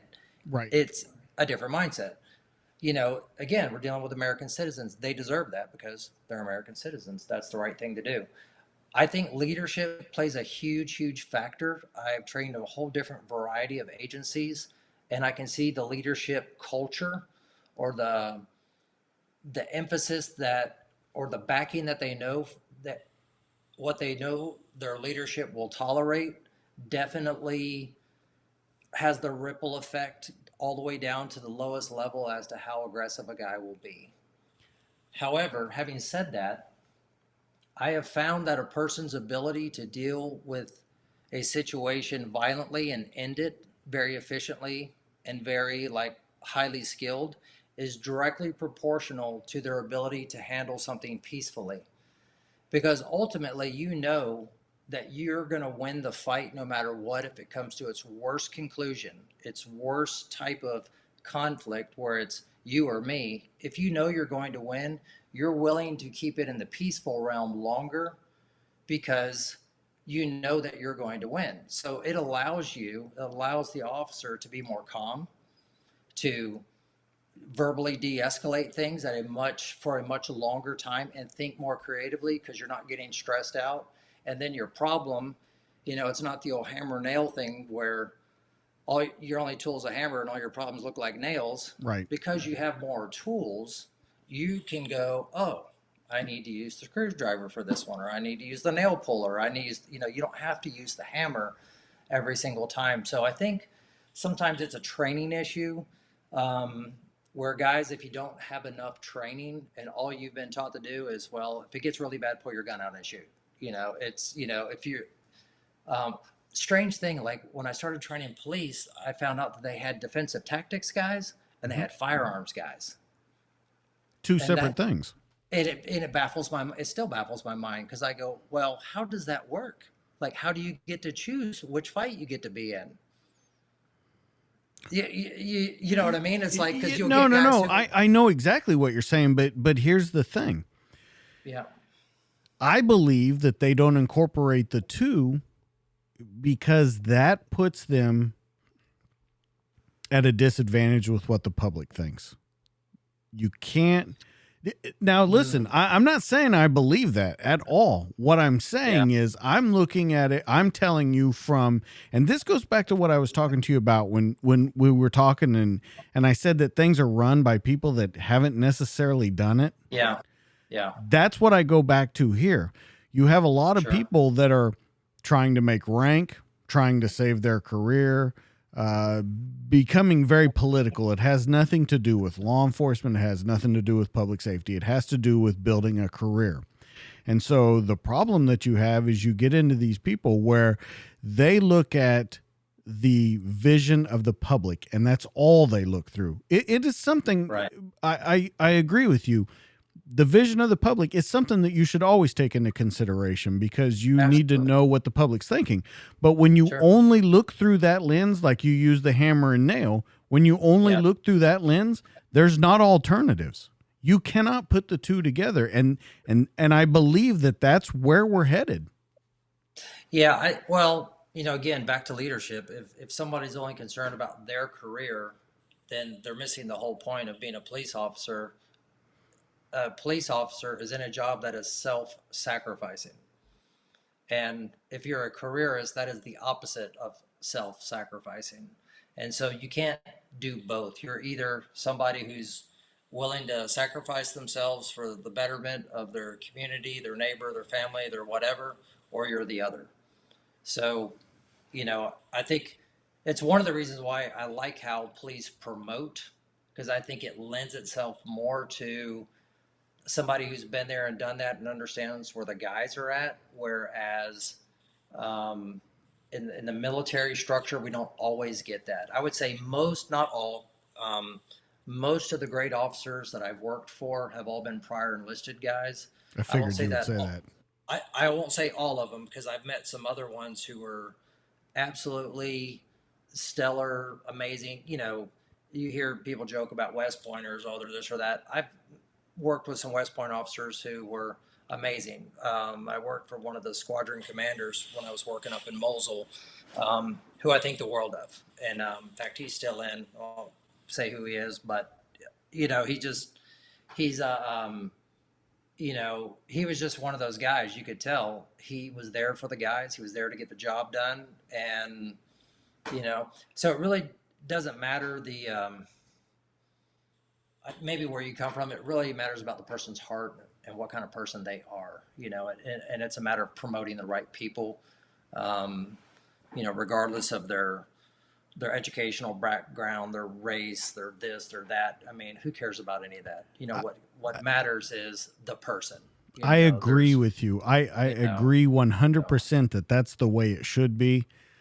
I worry that that's not the way it is necessarily all the time right now, and I worry it only gets worse. And I'll bring an example into it. Who introduced us? Greg. Fantastic sergeant. Fantastic sergeant. Been there, done that. Went all the way up through, and now he's in charge of guys that he's telling to do the same things that he did. But you have other people, and we don't need to get into who they are, but they take a sergeant's exam. And 6 months later, after they're off probation, they take a lieutenant's exam. And then they promote to lieutenant. And then 6 months later, they get selected to be a major. And you're talking about a guy with 15 years on, 16 years on that has a star. It's insanity. Yeah. Well, I mean, I think any large organizations are going to be prone to those. Absolutely. Those type of things. And, I think the best thing you can do is get into a position where you can change those. You can't just bitch about it. You have to at some point you have to, we could probably go talk for hours and hours about politics and absolutely, our current, our climate, thoughts on current affairs and whatever, and why we're in this and all that. I take a little bit different approach to it, but again, another discussion, but it's all about the person, and again, people who are, I just did some guest speaking at a thing, some training I did in Louisiana for some police officers. And I told them that it's a rare breed of person that volunteers to sacrifice themselves for others. This isn't a new concept. This is the whole, it's a Christ concept. It's the whole thing behind freedom. I mean, it's what our whole country was built upon, that even, you elect people that are going to represent you. They're going to sacrifice themselves to represent the people that elected them, and it's not about them, it's about you. And so that's kind of where we're at with that. So anyways, again, another discussion. We could go on and on for. So let's finish up your military career. You and I were talking real quickly, and I want to talk about this because I think it lends to what kind of person you are. We've talked about that the entire time, but this is to be noted. You had told me about that you went out on a mission, you came back, you felt horrible, they drew some blood, did some tests, and I want you to kind of walk us through that. Yeah, it was my last trip in the military. I was getting close to 25 years. I was going to retire at 25 years anyway. I was up in Mosul. I was the Special Operations Task Force Sergeant Major up there. And we were out every night going after AQIM, or what later became ISIS. And so, I'd been there for several months, and we were at it pretty hard. And it was probably, if not, my early days in the war, getting to be the sergeant major of one of our CT units, one of our SIF companies. I had the most amazing group of guys that I worked with. It was like they were all elite people. It wasn't the unit we were in. It was they individually held themselves to a high standard and conducted themselves to a high standard and trained to be that person every single day. And it was amazing. So Um, Whenever I could, I would go out on missions with the guys. As a sergeant major, you kind of get to do whatever you want to do. So I would interject myself and usually when you get to that level, the troops don't want you with them because, God damn it, the sergeant major's with us, But I had pretty good rapport with them at night. I would build knives with them because I like to hand forge knives and stuff. So, anyways, we were going out doing missions, and I just told them, listen, guys, I'm here for top cover for you. If anything weird happens and I'm here, I got you. I'll take care of it. It was just like, I just want you to get out there and perform, make sure we all come home together. That was my, my deal there. So anyways, went out one night, went on a mission, and I don't know, went after some high level bad guys somewhere, and we're giving them the business, and my stomach felt bad. I felt like crap, and so we flew back, landed at the base, and then the sun came up the next morning, and I still felt bad, so I went down to the combat support hospital on the airfield, and I told the doc, I was like, yeah, I'm feeling kind of shitty, and you mind checking me out or whatever? And he's like, yeah, sure. So he drew some blood on me, and then, because it's a combat support hospital, it's like the lab tech lady's kind of in the corner of the room over there, and I'm standing here talking to the doc, and I see the doc over there, and he's talking with her, and and the doc walks back over to me. He's like, Sergeant Major, you mind if we draw blood out of your other arm? Now, I'm not a doctor, but I was a Special Forces medic, so I was pretty sure that all your blood is connected. I was like, but I was like, sure, I'll play. So I give my other arm to draw blood, goes back over there, draws blood, walks back over to me. He's like, hey, we're sorry to tell you this, but you have leukemia. You're going home tonight. So I was like, what? I was like, I was just kicking in somebody's door 6 hours ago, and you're telling me I have leukemia? He's like, your white count's 120. He goes, it should be between 4 and 9. And, Seems we're standing high. there. Yeah, it seems a little bit high. So, and he and I are standing there talking, so it's not like it's a bacterial infection or something like that. And he's like, it is what it is. He goes, we don't know what type it is. We don't know if it's chronic or acute or whatever. He goes, but we're going to have to medevac you, to Germany, Walter Reed, etc. And you're going to, they're going to give you the full workup. So unceremoniously, that was the end of my action guy career. And it was like, you go from hero to zero in about, 2.5 seconds. And it was a real hit in the gut. And, at the time I had my daughter was 3 and my son was 5 at the time. We had our kids late in life. We've been married a long time, but we had our kids late. And so I was like, oh man, what the hell, So anyways, I got medevac to, tell you another story about that later, another mission up in Mosul. But anyways, I got medevac to Landstuhl, and then saw an oncologist there, and they go, well, we're going to send you to Walter Reed. They're going to do bone marrow biopsies, all this. So they, drilled holes in my bones and all this kind of fun stuff. And so if you ever get a chance to get holes drilled in your bones, don't. Yeah, just to skip that. Take the pass. So they said, well, the good news is that the type of leukemia you have, we can keep it at bay if you take chemo every day for the rest of your life.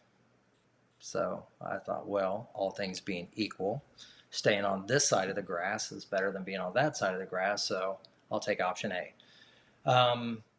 Interestingly, during the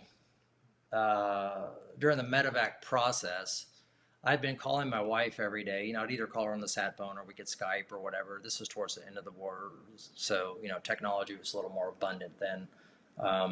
I did call her one time on the sat phone from Afghanistan right when a firefight broke out.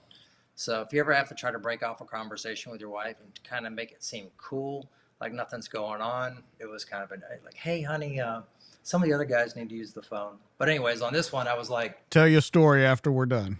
Yeah. So anyway, she, when I was getting medevac, I told her, I said, listen, I'm going to be calling you. I'm going to be traveling. So I'm going to be calling you on this calling card. So if you see this number, you'll know it's me. And she's like, oh, okay. So she was in Texas with my kids. There was the big snowstorm here. It was during Christmas or something like that. She was going to drive back. And I knew if I called her, she would do what good wives do. She would load up the kids in the minivan, drive all the way across the country, meet me at Walter Reed. So I told everybody in the medevac process, do not under any circumstances call my wife. I said, this is an emergent. It is what it is. So I get all the way back to Walter Reed, and then somebody at Walter Reed decides to call my wife and say, oh, your husband's been medevac. He was like you at his bedside. Fortunately, while they were on the phone call with her, I called her and said, hey, how's it going? And she gave me the 3rd degree, and 4 hours later, she was at Walter Reed to pick me up. So long story short, I spent a couple years on the chemo, and it really did nasty, nasty things with me. And that was during my retirement process. Special operations was great to me. I went back out to the CT school where I'd been an instructor, the NCOIC, and then now I got to be the sergeant major there, and that's where the sniper school and our hostage rescue school was. And I stayed there during this process. And right after retirement, I met a guy in Dallas and asked me what my story was. He's like, hey, what's your story? And I was like, well, I just retired as Green Beret for 25 years, got leukemia and on chemo and da-da-da. And he's like, dude, I hate that. And I'm like, well, no shit, I hate that too. He's like, well, the good news is it doesn't have to be that way. He goes, I bet if we just thought about this differently, the answer is within arm's reach. He goes, what would be the evidence that you're healed? I go, well, I'd have to stop taking chemo, and they say it'll come back in a couple of months and blah, blah, blah. And he's like, dude, just let me speak over you to be healed. And I was like, all right. I'd grown up in church and all that kind of stuff. And so I was a little bit skeptical just because I'd seen so much shenanigans, in my life with all that. And so I went to bow my head and close my eyes, and this guy's like, no, he goes, look at me. And when I looked at him, I was like, man, this guy means business. And so he spoke over me and told my bones and my blood and everything to be right. And there was no, spotlight or magic harp music or anything like that, but I just felt a real peace kind of come over me. And that was about 7 years ago. And now when I go to get my blood drawn and all that, they'd say it's like I never had it. So one of the things I did, or maybe I should say one of the things I didn't do, is when they told me I had leukemia, is I didn't start looking up all the bad shit that could happen to me. Is I stayed away from that. I stayed on the offense and I stayed positive. And because I think, there's a lot of research out with epigenetics and things like this now, that the way you think actually changes your DNA and how your body heals itself, how your body responds to things. And so, again, we could do a whole nother 2 hours just talking about these things, but it was, I really think that, love is the highest force in this world, and it supersedes everything else. And it is really transformative, in not just personally, like in a matter like this, but just in communities and in anything. It truly is the building block of what we're supposed to be and what we're supposed to aspire to. So, I would just encourage anybody that's listening or watching this, just to, if you're in a bad spot like that, you need to stay positive about these things. And there's a lot of good information out there. There's different ways to go about this. So I've seen tons and tons of people just beat the odds and have miraculous things happen to them, but it's usually all about because they believe that, that love does transcend these things, regardless of what religion or what brand you want to put on it or whatever else. It's just like, these are universal things. These aren't, keystoned into if you're a one of these or one of those or whatever garden variety brand of, religion that you want to be. I think that, love is love, and it's transcendent. So yeah, that was a real life changer for me. And are we running out of time? No. I could we can talk as long as you want. I could segue into another deal here. That event for me was very transformative because about, I don't know, a year and a half, 2 years later, a guy came to me and goes, hey, the head Sunni Muslim cleric in Iraq wants to meet with some Christian leaders to talk about, because this is when the heat of ISIS, when all that was going on, and so that they don't think that all, Sunni Muslims are bad or whatever. He goes, "Will you help me set the meeting up so like we don't get the orange jumpsuit treatment?" And I was like, "Yeah, sure," So felt like it was the right thing to do. So I fly over to Iraq, and first I'd met with some, or talked with some of my contacts that I still had over there from my past life, and then went over there, set the meeting up, did all this, and then the guy invited us to go to mosque with him on Friday, and which was really weird because my previous experiences in those environments were different, and then we met again, and then ended up having 3 or 4 meetings with the guys, and during the course of these meets, he says, there's a bunch of Christian Yazidi families that got pushed out of Mosul when ISIS came in, and they're in these areas. Would you like to meet them? And so I went into this like old church area up in northern Iraq, and these families were there just living in like these little rooms. And I went in there and I just wept. It was crazy to think about. I mean, I was so overwhelmed with just like, what the hell? Like, this is just like, it was hell on earth. It was just like, this is just unjust. I mean, I was overwhelmed with it. And so I got on the sat phone. I called my wife. I was like, listen, I go, you know where I'm at. You know what I'm doing. This is what I see. I go, I got to do something for these people. I just can't leave them like this. And she goes, well, she goes, there's a reason why you're over there. She goes, do what you do. She goes, there's nobody more capable or, better trained to probably, help out. So I ended up staying an extra week. And then I flew back home. I raised about $350,000 just doing some private speaking engagements, just from great people who wanted to be part of actually doing something. Flew back over there a couple of different times, met with some of my old interpreters, some of my old soft guys, and then, it's different when you're doing rescue stuff without getting into a lot of details, but when it's just you and another guy and a bunch of Indige people, what we talked about earlier in the conversation about relationships being important, this was all relational. And we were able to get 8 families out,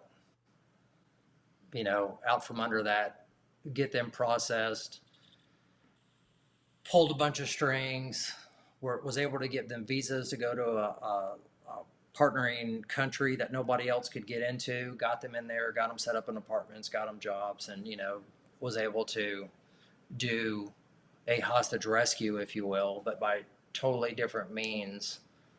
But it was all about applying the same principles, building good relationships, just being a good person, doing self-sacrificing things, the golden rule, doing for others what you'd want them to do for you. One of my friends, I had told you before, used to run Iraqi intelligence. He said to me, he goes, Jack, he goes, why do you do that for these people? You don't even know them. And, I says, well, I would doing for them what I would want them to do for, my family if I was in their shoes. And it really touched him, because he's a Muslim, and, and he and I could care less about that kind of thing. We're friends, and our families hang out together and whatnot. And, I think at a deeper visceral level, without putting labels on it, it said something because it was action. It actually did something. It didn't talk about it. It was being a doer. And so I think, had I not had the experience with leukemia, I think I might have been still absorbed into what I was doing, and maybe not had the compassion or the capacity to do that, or maybe I wouldn't have got put in that spot. But I think, whenever life throws you a curveball and these weird things happen, usually on the other side of it, there's a reason. The Bible talks about what the devil means for bad, God can turn to good. Maybe that's part of it. That might be a way to look at it. So anyways, I just I think having good relationships, good fundamental skills, having the courage to use them, not letting fear rule you. I think what we see, what's going on in our society right now with fear, it's so egregious and it's so intentional. If you just stop back and look at what's going on, what they're trying to do, because when people are under fear, you can make them do anything because you can't think clear, and it's happening nationally and it's happening collectively. And I think that people will buy into fear, and it'll rob you of your security. I think it was Benjamin Franklin that said of people that give up their freedoms for perceived security deserve neither. I think that's kind of it. But this intentionally pumping fear into people, I think, is very intentional. Hell, it goes to our pharmaceutical commercials that you see all the time. What is it? It's fear. If you've been feeling bad lately and you got this, you might have bang. What is that? It's the power of suggestion to plant fear into you to make you think, oh, I have felt a little bad lately. Maybe I need to get it's evil, man. That kind of stuff. It's like, I've heard that only in the US and Australia are they allowed to do pharmaceutical commercials. I don't know if that's true, but I think it's something we need to get rid of, because I think it's a horrible, horrible thing, because we're a very sick society, and I don't think we need to be pushing that. But again, another conversation for a different. Well, I think those pharmaceutical commercials are funny because they say, "Are you tall? Are you short? Are you fat? Yeah. Are you skinny? Do you Yeah, it's feel like, bad? Do you feel good? Well, you possibly have this." And then I love the side effects, possible oh death yeah, and stuff. I'm like, well, that possible arm growing out of your head. yeah, I'm not doing that. Let Yeah. me, Oh, sign me if up. you don't mind, can I tack something on just to what you were saying about why you think you did the things that you did over there by getting those people out? Sure. Maybe it's philosophical or whatever, but do you think that goes back to all the way what we talked about in the very beginning, where you felt like someone gave you up or gave up hope on you? You were adopted. Do you think that's traveled through all this time? Yeah, I think so. I've always been rooted for the underdog, and maybe it's Right. because when you feel like the underdog, maybe it's just that, it's just. We all love movies that are like that. It's like watching Absolutely. you root for the guy. It's just like, you always, and so I think maybe that just does get ingrained into your DNA, and I think maybe that's just how I was brought up too. I remember my parents used to, when I was little, the Vietnam refugees were coming over, and my mom would go and get clothes and bring them to them and do that. And they just tried to do their part to do something to help other people, get ahead and get out. But I think all of us have our own races to run. Um, like, I don't think everyone's mission is my mission, and I don't think their mission is my mission. I don't think everyone is cut out to go overseas and do that kind of stuff. But I've said before that I bet within 1 mile radius of wherever you're sitting right now, there's a kid being abused, there's a person considering suicide, there's a single mother who can't make ends meet. If we all just focused on one, my Iraqi friend tells me, he goes, Jack, he says, there's a verse in the Quran that says saving one life is like saving all of humanity. And I always thought that was kind of, I was like, whatever. But then I got to thinking about it. It's also in the Jewish text, almost the exact same verse, which is ironic. But um, it really is true, because if you're the one person being saved, it is all of humanity. It's your humanity. You know what I mean? And it's Yeah. like, and I think if we all just did one, you can't. The Can't save problem everybody. the problem seems so damn big out there. You're just like, oh my God, it's just like, you get bombarded by the news, and it just seems so big. Focus on one. Just do one. And if you can do one and your neighbor can do one, it would have a huge exponential effect if we could all just do one. So I would encourage people to, um, start where you're at, improve your base camp, and then start to push your perimeter out. And if that's one person at a time, it's one person at a time. So just do what you can do, and there's always somebody to help out. There's always somebody else out there that's got it worse than you do. So, yeah. I think that brings us right into the final thing that I want to talk to you about, and that's the redeployed. What we talk about a lot on this show is I've seen it a lot in law enforcement. I've seen it in military personnel that I talk to. Guys get to the end of their career, they get to the end of what they're doing, and they just kind of lose hope. They don't have a purpose. They don't have something they should do. They never got a hobby while they were nothing, and they either get sick, they die, they can't figure out what to do with themselves. And I think that guys like you and other guys that I've had on here show that there's a whole nother world out there. Like there's a second half to the book right when you retire. And I think you've done it, taking everything that you know from your past and using it for your future. How do you get that message out? And I ask a lot of the guys that come on here, how do you get that message out to people that just can't seem to wrap their head around that concept? Yeah, well, I'll be the first to say I suck at marketing. People that train with me like, dude, you have the best product ever. It's like, I'm like, yeah, I hate the self-promotion part. So even doing podcasts and things like this, or it's somewhat out of my wheelhouse. But I think when I'm teaching people, I try to, the word represent also means to represent maybe what it means to be a good guy, and not, our definition of what a good guy is in our society, I think sometimes isn't really what a good guy is. I agree. You know what I mean? I think sometimes our definition of being a good guy is being that B player in a video game that's just in the background, that's doing something, or you're just stuck in the matrix and but you're not really in the game. You're not a player. You're not moving the ball one direction or the other. And so I think representing what it means to be a good guy, to be, um,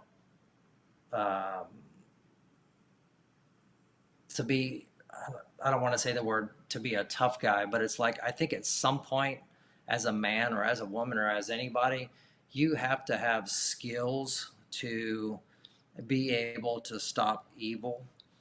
And like we talked about before, the more skills you have, the more peaceful you can be. I got to spend several hours with Hickson Gracie. I don't know if you know who Hickson is. You've probably heard of the Gracie family. Mm-hmm. But Hickson is the oldest brother. 400 some fights, never lost. Absolutely amazing. You can watch his movie Choke. They're doing I think Netflix is doing a movie on him right now. Yeah, I've had Nick Lavery on here, and I think he talked about him. I think yeah, it was Hickson. Him. There was someone that talked about knowing that whole family. Yeah, Hickson was like, it's like talking to Yoda. I don't know how else to describe it. It was just, and for a guy like me who used to do a lot of BJJ training and mixed martial arts training and teaching combatives or DT or whatever you want to call it, it was I met him through a mutual friend of mine that I do police work through, actually. And so, Hickson said some very profound things to me, but one of the things he said that really stood out, he said that service to others gives your life purpose. And so if your life is service to you, your life isn't going to have much purpose. It's really service to others. And then one of the other things he says, which kind of surprised me, he said, I think everybody should learn jujitsu. And I was like, well, why in the world would everybody need to learn jujitsu? He goes, well, learning jujitsu teaches you to problem solve under stress. And that's a life skill. And I was like, you know what? You're absolutely right. It does. It does teach you to problem solve under stress. And, I remember with the guys on my team, I used to take them to the dojo and we would just go fight. Because I found that fighting like empty hands and doing that, even with his gloves, whatever, just contact, was the only thing you could do to train somebody's mind to be a warrior. Because otherwise it's all theoretical. If you're not taking punishment while you're giving it, it's not fighting. And so I liked that, and I think that at all levels, people need to have skills to be confident, to not let fear rule them, whether it's the lady walking the dog at night or stepping out in the parking lot in the dark place or in the parking garage. You shouldn't be in fear. You should just know that, hey, this is where I got to be right now. I'm not being cavalier about my security or putting myself intentionally in a bad spot. But if I'm here and I need to be here, I'm not going to be afraid. And if something bad comes my way, I feel sorry for that person. You know what I mean? Way. Yeah, that's if you it's a totally different mindset. That's exactly what I was about to say. That's the exact opposite of what a lot of people would think. They would think something bad might happen to me. You're taking it in the opposite direction, saying I feel bad for the person that would bring it. Yeah, when I teach some defense courses, sometimes I'll have a picture of like somebody in a house, and you'll see somebody drawing a knife out, and I'll show them this picture, and then there's somebody kind of cowering like this. And I go, what do you guys see when you see this picture? And most of the people don't see themselves as the person drawing the knife. They see themselves as the person covering up. And so after the training, I want them to see themselves as the person who goes, oh, you came in my house? Guess how this is going to end? Not well. Not well, because, it's problem solving. It's just like, but it's a mindset to have, that you have to be able to have these skills. Jordan Peterson, he's a famous author and speaker. He talks a lot about this, that you truly can't be a virtuous person if you can't do violence. Because ultimately, if the old lady across the street's getting mugged and you have no skills and you go over there to try to help her, what's going to happen? You're going to get mugged too. It's like at some point you have to be able to, I think in crime, that's called a 2-for-1. 2-for-1. Yeah. You can use that one too. I'll let you have that one too for your training courses. Yeah, no problem. Got it. Okay, so we got to talk about this ranch because this is awesome. Moss Creek Ranch, 4,000 acres, high fence near Big Springs, Texas. It's got canyons, wind conditions. It's got a 100-meter zone, 1 mile shooting, moving targets.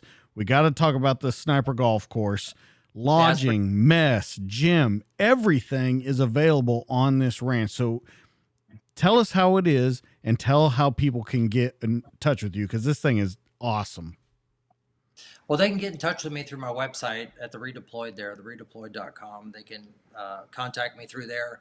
The ranch is in Big Spring, Texas. It's everything you just said. I do a lot of military and law enforcement training out here. The sniping stuff we can do out here is absolutely incredible. I probably got 100 plus pieces of steel. Movers, we can shoot out to 700. You can shoot farther than you can shoot here.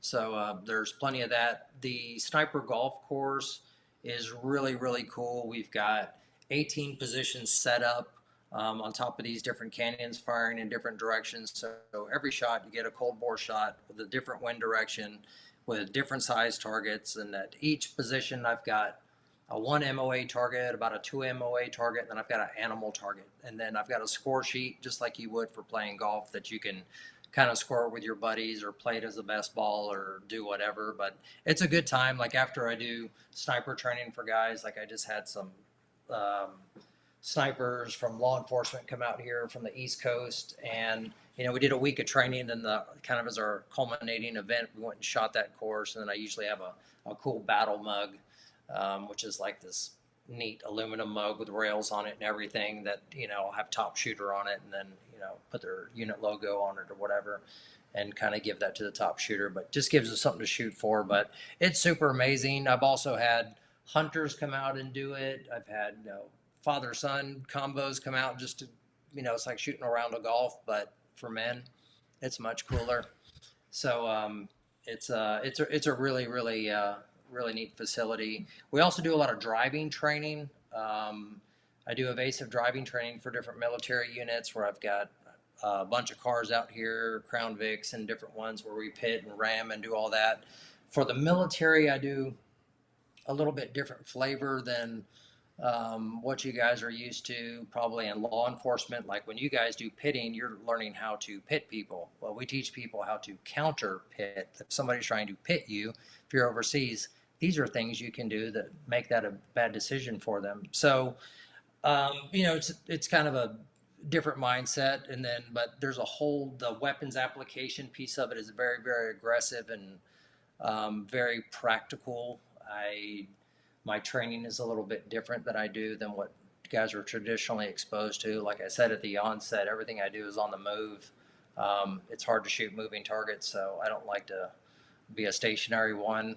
And then, so anyway, it's just a whole bunch of that. But pistol, carbine, long guns, whatever guys want to do, we do a whole garden variety of that. So it's a great place to train. It's a great place to be. I also do a lot of MTTs, mobile training teams, where I travel to other agencies and use their facilities or ranges, and do a lot of custom courses. If guys go, hey, we'd like 2 days of pistol and a day of carbine, or a day of combatives and this, or CQB combatives, or some CQB stuff or whatever. So, kind of depends what the client wants as to what they get.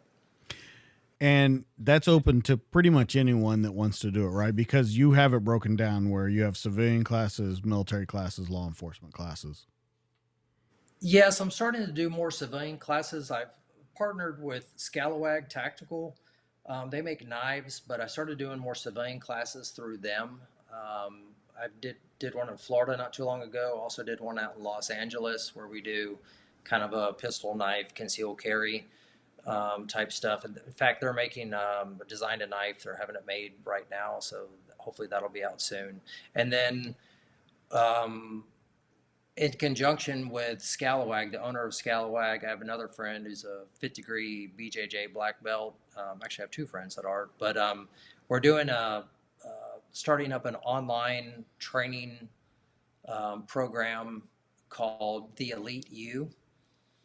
And that is going to be like an online subscription. And I've had professionally done videos where we really get into the weeds and really detail a lot of what we do and how we do it, so that if somebody can't afford to, come and do a week-long course, with travel and lodging and everything else, I get that. I still want them to have good information that they can use to, have this mindset. Again, much of what we do is about training the mind, not just training physical skills. I try to get away from my technique is better than your technique. And, kind of the tactical world gets very, chest beady about, oh, you got to hold your gun like this and do, I'm like, whatever. I've been in a bunch of gunfights, and it's just like, dude, get over yourself. It's like, there's some fundamental things you need to be able to do, but more importantly, you got to be able to put it together up here and apply, be flexible and adaptable, and be able to apply your skills in creative ways to get good solutions. So, and when's the release of that? We're going to do a soft release on that on Black Friday, and then we're going to continue to upload. There'll be hundreds of videos on that where guys can watch, or guys and gals can watch. And then we're also bringing in other subject matter experts in their own fields who are elite people, just to talk about their mindset and how they got where they're at. And that's from people from the medical field, people from the military, from all disciplines of life, because, the common thread between elite people is usually they work hard. They're doing something that they love doing, that they're passionate about, that allows them to do the training, to put all the time and effort. It's something that they're consumed with, and they surround themselves with other elite people who are positive like that. And so I think just kind of sharing that information is great, because I think when you become that person doing something you love, other people who are also doing something they love, they'll be attracted to you, even though it's a different discipline, just because you both have love for what you do. And then you end up surrounding yourself with a great group of people, and it makes for a great life, and you end up with great friends. So I think that's a good way to go about life. I think so. So what's next for you? Well, what's next for me is I've got some government courses I'm doing, get those knocked out, and then Thanksgiving, hopefully spend some time with the family and enjoy that, and then launch this online deal, and then just keep uploading on that. I'm really I put a lot of time and effort into that just to really make that a high-end, cool product that would be available to the masses, if you will, and then kind of make it interactive and make it fun, and drive more training and just spread the good news. Will we ever see a book? Yes, yes. People have been hounding me about the book. I've been writing on it for quite a while, and it seems like the longer I wait, the crazier the world gets. And at first, I was going to keep the book kind of nice and kind of in the middle, but the longer it goes on, I think it's going to be just a hard kick in the balls. That doesn't sound like you at all. Yeah, as we go along, it's just, I think if anybody on the planet should be able to give it to you straight, as you know, you've interviewed several Green Berets, Sergeant Majors. It should be those people who aren't going to sugarcoat it and just tell you like it is. So I don't have all the answers, but I think I've seen enough in the world that I think we could probably start thinking a little bit differently about things, might help out. I agree. I think that that's the way we need to maybe start looking at stuff, is just the cold, hard facts. No emotion to it. This is the evidence that's out there. It's what we've been dealt. Let's move on with this card game. That's it. That's about it. Guys, you need to check him out. Jack, it was so amazing to have you on the show. Your stories were absolutely fantastic. I love what you're doing out there. Especially at the ranch. If you want to check him out, you want to get some of these classes, you want to go out there, go to the redeployed.com. Once again, that's the redeployed.com. That has everything, how to get in contact, how you can shop, the different training that they have there. There's videos of what actually goes on at the ranch. And so if you want to get a hold of him, that's the way to do it. Once again, that's the redeployed.com. If you want more of me or the DTD podcast, you can go to Instagram at the DTD_podcast. You can go to Facebook at the DTD podcast. And you can go to YouTube, where all these conversations are in video form at the DTD podcast. Remember, guys, the best stories are true. That's why you come here every week, because I give them to you. That's Jack. I'm DJ. This has been the show. We'll catch you guys on the next one. See you later.